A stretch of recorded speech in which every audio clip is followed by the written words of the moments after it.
Welcome to the Pioneer Classes. आज हम लोग क्लास 9 के बहुपद चैप्टर में आगे की तरफ चलेंगे। और जो बच्चे हमारे यूट्यूब चैनल पर नए नए हैं वो मेरे चैनल को सब्सक्राइब कर लेंगे ताकि आने वाली हर एक वीडियो आप तक सबसे पहले पहुंचे।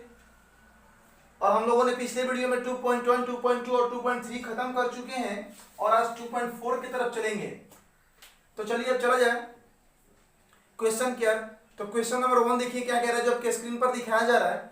कह रहा कि बताइए कि निम्नलिखित बहुपद में से किस बहुपद का एक गुणनखंड x+1 है। क्या कह रहा है कि बताइए कि निम्नलिखित बहुपद में से किस बहुपद का x+1 उसका गुणनखंड है। समझ में आया क्वेश्चन? खैर जरा ये चलिए क्वेश्चन नंबर 1 देखिए।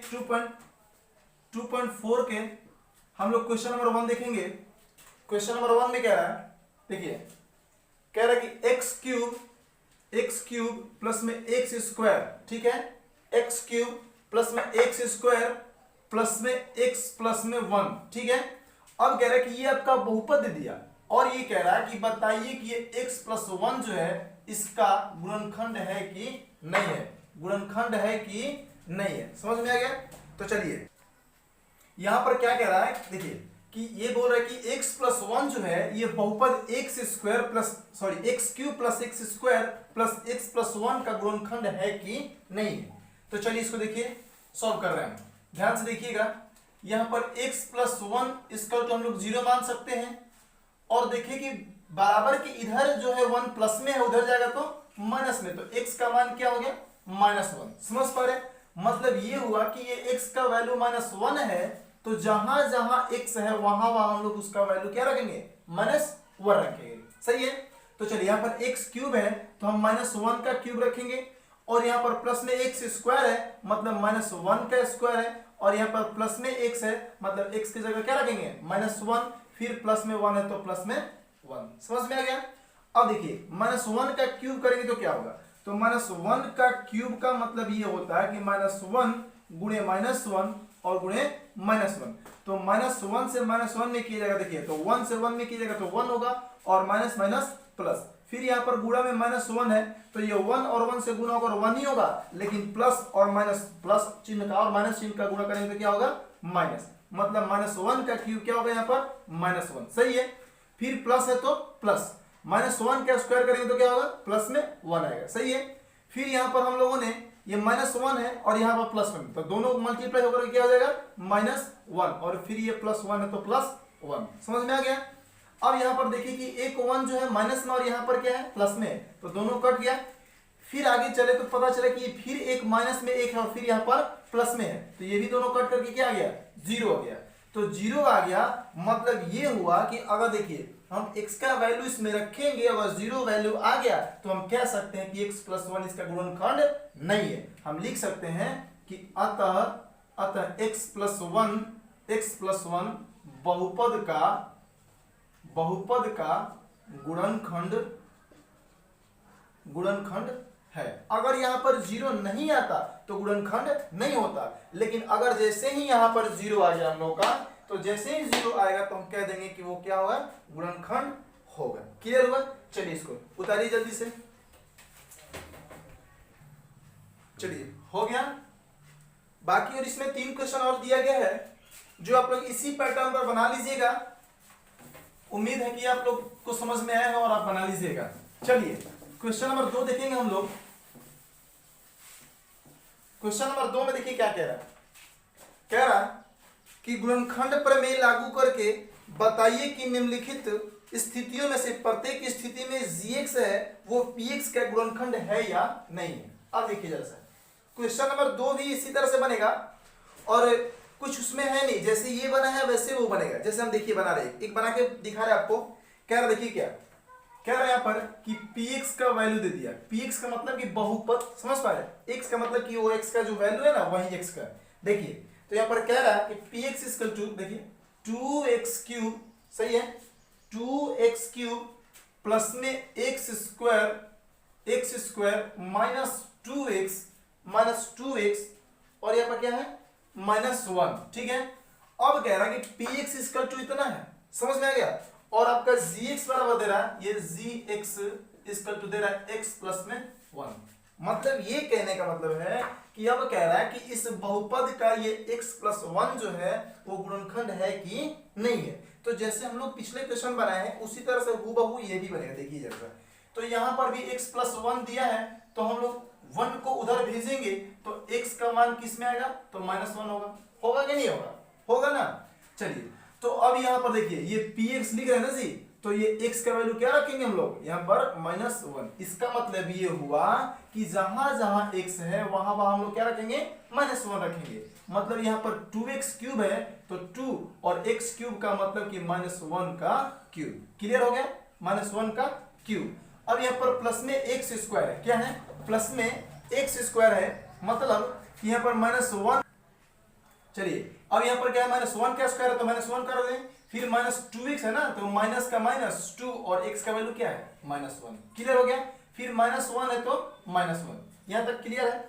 अब देखिए ये 2 है तो 2 और -1 का यहाँ क्यूब है ना जी, तो और ये 2 इसके साथ मल्टीप्लाई में है तो -1 का क्यूब -1 ही होगा, फिर प्लस है तो प्लस, और 1 का देखिए -1 का स्क्वायर करेंगे तो प्लस में 1 आएगा।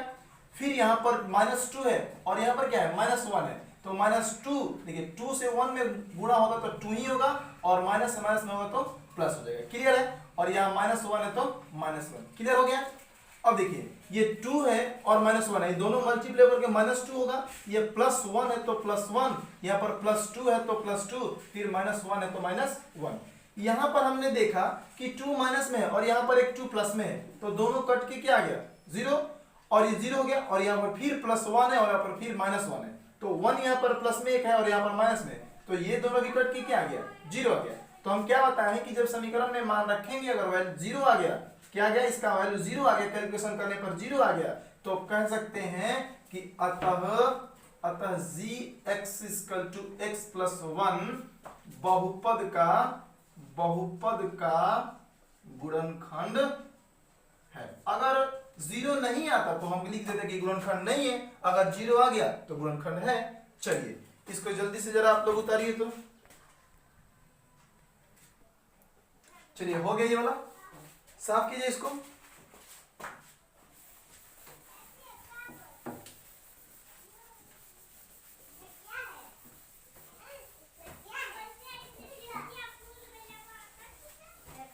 अब क्वेश्चन नंबर हम लोग 3 देखेंगे। यहाँ पर क्वेश्चन नंबर 3 देखेंगे, क्वेश्चन नंबर 3 देखेंगे। चलिए क्वेश्चन नंबर 3 देखिए, तो कह रहा कि k का मान निकालिए। इसमें क्या कह रहा है कि k का मान निकालिए जबकि निम्नलिखित स्थितियों में प्रत्येक स्थिति में x - 1 और px का गुणनखंड हो। कह रहा ना कि x - 1 जो आपका बहुपद दे दिया है इसका गुणनखंड है, तो k का मान निकालिए। समझ में आ गया, तो एक ही जरा सा और समझिएगा। तो क्वेश्चन नंबर 3 का 1 नंबर है। क्वेश्चन नंबर ये कह रहा है कि यहां पर दे दिया आपका x - 1, सही है, x - 1। अब कह रहा है कि px का वैल्यू आपका दे दिया, देखिए क्या px का वैल्यू दिया है x square plus x plus में k, सही है। अब कह रहा है कि ये इस बहुपद का ये गुणनखंड है, ठीक है, इस बहुपद का ये गुणनखंड है ना। तो अब क्या कह रहा है कि तो k का मान निकालिए। क्लियर हो गया, तो कुछ नहीं करेंगे, जैसे हम लोग 1 नंबर 2 नंबर बनाए उसी तरह से ये भी बनेगा। जैसे देखिए यहाँ पर x = इधर देखिए तो x - 1 बराबर 0 रखेंगे, तो इधर माइनस में 1 है, उधर जाएगा तो प्लस में, तो x का मान क्या होगा, प्लस में 1 होगा। अब चलिए इसका मतलब कि हम लोग जहां जहां x है वहां वहां x का वैल्यू क्या रखेंगे, 1 रखेंगे ना। चलिए तो यहाँ पर देखिए x का स्क्वायर है ना, तो यहाँ पर देखिए px है तो p और x का वैल्यू क्या रखेंगे, 1, तो यहाँ पर रख देंगे 1, सही है। यहाँ पर x स्क्वायर मतलब कि 1 का स्क्वायर। क्लियर हो गया। फिर यहाँ पर दे दिया है प्लस में x, तो x का वैल्यू क्या है, 1 रख दिए, फिर प्लस में k है तो k। क्लियर हो गया। अब चलिए तो 1 का स्क्वायर करेंगे तो 1 ही होगा, और प्लस में 1 है तो 1, आप प्लस में k। क्लियर हो गया। तो 1 और 1 कितना हो गया, 2 प्लस में k। समझ में आया, तो 2 प्लस में k, तो 2 प्लस में k स्क्वायर हम लोग 0 मान लेंगे, और इधर देखेंगे कि k किस चीज में है, 2 किस चीज में है, प्लस में है, उधर जाएगा तो माइनस में, तो हम लिख सकते हैं कि k का वैल्यू क्या हो गया, -2 हो गया, ये आपका आंसर हो गया। चलिए जल्दी से इसको उतारिए, तो उतारिए, चलिए इसको साफ कीजिए आप। इसमें और क्वेश्चन है, हम आपको एक एक क्वेश्चन बता दे रहे हैं और इस टाइप पर और क्वेश्चन है जो आप लोग खुद से कर लीजिएगा।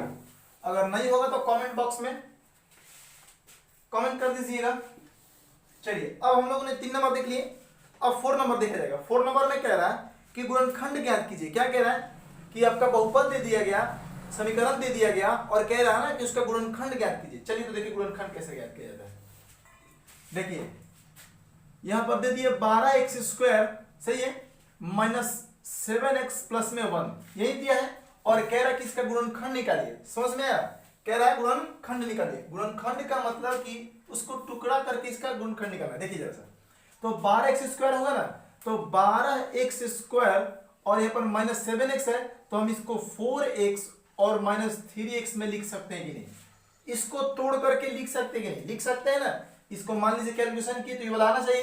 तो देखिए देखिए ये 4x हो गया और ये क्या हो गया 3x हो गया, तो -4x -3x, तो क्या माइनस हो गया x, तो 4 3 7x, क्लियर हो गया।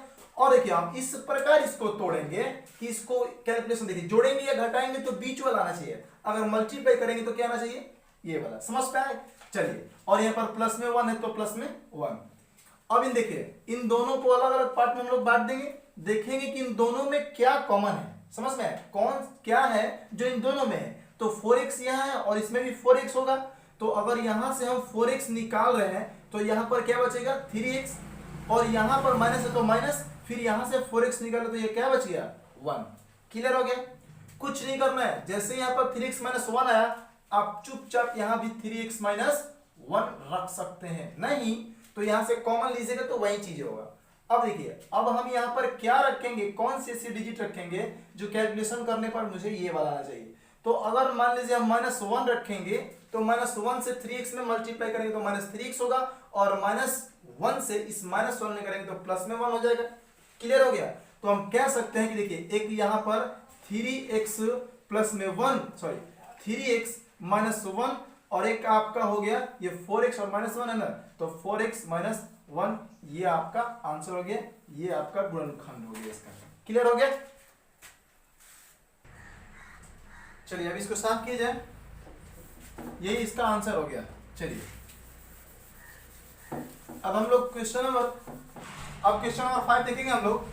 क्वेश्चन नंबर 5 में भी देखिए क्या कह रहा है, कह रहा है कि गुणनखंड ज्ञात कीजिए। क्वेश्चन नंबर 5 में भी क्या कह रहा है कि इसमें भी कह रहा है गुणनखंड ज्ञात करने के लिए, समझे? लेकिन बस अंतर यही है कि क्वेश्चन नंबर 4 में गुणनखंड दिया था जो द्विघात समीकरण था, और क्वेश्चन नंबर 5 में जो दिया है वो आपका त्रिघात समीकरण है। समझ में आया? इसमें चर पदों की घातों की संख्या कितनी है, तो 3 है। इसमें देखिए इसको कैसे बनाया जाता है, देखिए तो क्वेश्चन नंबर 5 का क्वेश्चन नंबर 1 है।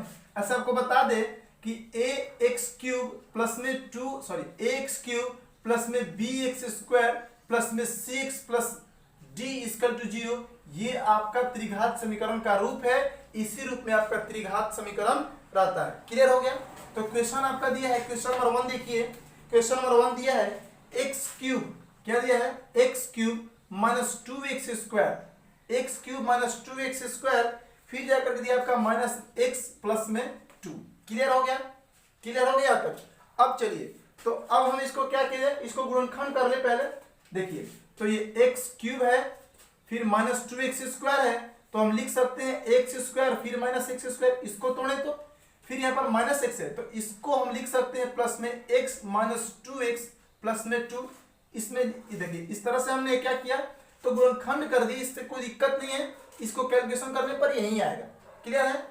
अब देखिए तो हम इसके देखिए इसको 3 पार्टों में बांट देंगे और इसमें से कॉमन निकालेंगे। कॉमन वही निकालेंगे जो इन दोनों में होगा, क्या, जो इन दोनों में होगा।